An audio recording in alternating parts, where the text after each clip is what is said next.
Hello, my name is Chloe, and since my mother died, I was forced to change foster families a few times. And honestly, those were a tough couple of years. My mom was a nice person when she wasn't drinking. The problem was that she was drinking almost all the time.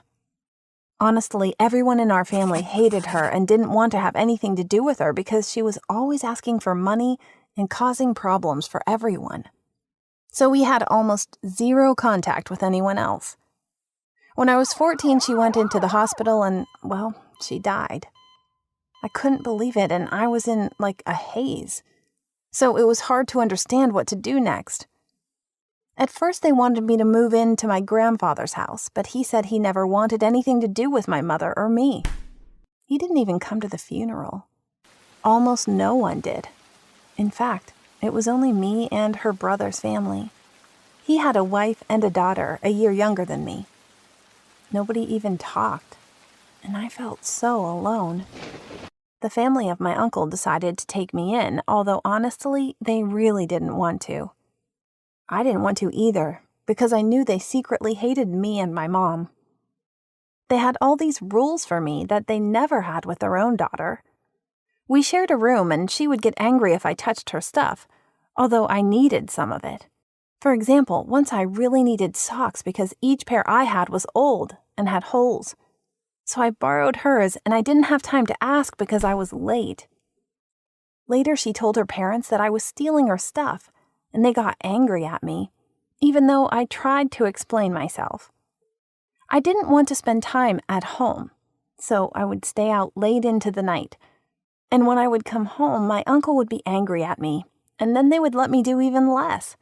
I basically could only eat and sleep in their house. I didn't even have enough clothing to go anywhere. They would sometimes have a family dinner, and I wasn't even invited. So instead, I would eat alone in my room.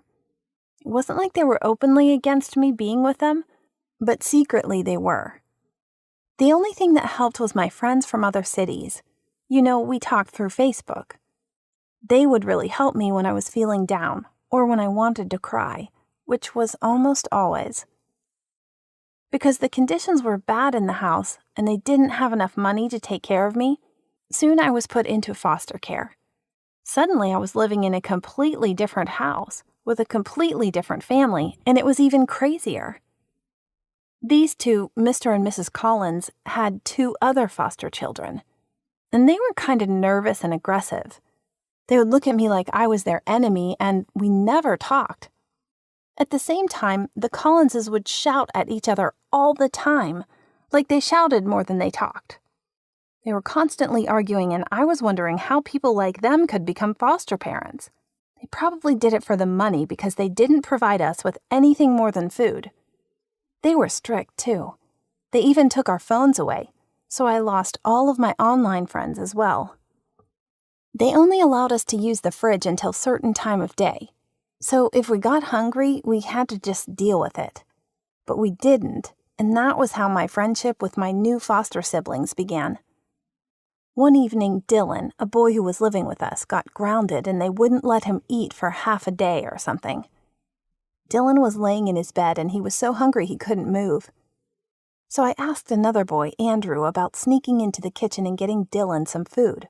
Andrew agreed, and it was the first time he'd ever talked to me. Andrew stayed on the lookout while I very slowly opened the fridge and took a little bit of food for Dylan. A few pieces of bread, cheese, and sausages, so the Collinses wouldn't notice. I closed the door without making a sound, and then Andrew gestured to me that I should hide. We both hid under the table, and our foster father came into the kitchen to grab a bite. Our hearts were pounding. Finally, he was gone, and we slowly and quietly returned to our room and gave Dylan food. He was extremely thankful, and this changed everything. After that, all of us became friends, and we would stand up for each other. One day, Andrew was grounded, and it was his turn to be hungry during the evening. This time, Dylan and I snuck into the kitchen.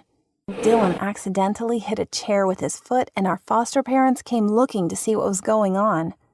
Dylan hid under the table, but I couldn't manage to do it in time. Mr. Collins caught me, shouted at me for an hour, and locked me in my room for the entire next day. Now even Dylan and Andrew couldn't help me. It really helped to finally have friends, but it didn't last long. Soon we were relocated again. We promised to keep in touch with each other, but it was so difficult, and I was afraid I would never see or hear from them again. It was scary to relocate a third time, and I couldn't imagine what kind of horrors I would have to endure. I arrived at my next home to find a single woman named Susan. I was afraid of her and wasn't talking much, and I felt I couldn't trust her at first. She was understanding, and she let me have my phone and even go out, but she had rules. I had a lot of chores around the house, and I was doing them because I didn't want to change homes again since it was so scary. Just having access to food and not being shouted at every day felt really nice. Still, I would often misbehave and be rude to her and sometimes even refuse to do my chores. But she kept on being nice to me no matter what, so I started to trust her more. Susan warmed up to me, and I warmed up to her. She was nice to me. She eventually told me that her son died a few years ago, and she wanted to spend time with children because she didn't want to be alone and because she had no other family. Susan honestly started to remind me of my mother. Once, I accidentally called her Mom, and I thought she would get angry, but instead she smiled and hugged me. After a few months at her home, I tried to find Dylan or Andrew on Facebook. I found Andrew, and I was so happy. I asked him whether he knows anything about Dylan, but sadly he didn't. I continued to live with this lady for a year, and I honestly love her very much. She wanted to take more kids in, but she wouldn't have been able to care for them. And then Susan said something beautiful to me. She asked if I wanted her to adopt me, and I said yes without hesitation. She had one condition, though. She asked me to start studying harder so I could have a better future, and maybe help her when she was too old to take care of herself. Of course, I agreed because it was nice that someone finally believed in me. After all of this, I decided to become a social worker once I got older. Honestly, I had it much better than most children in foster care, and I want to help them as much as I possibly can. I'm grateful that you listened to my story, and I want to ask you to share it with your friends, because thousands of children are suffering, and there are always small things we can do for them.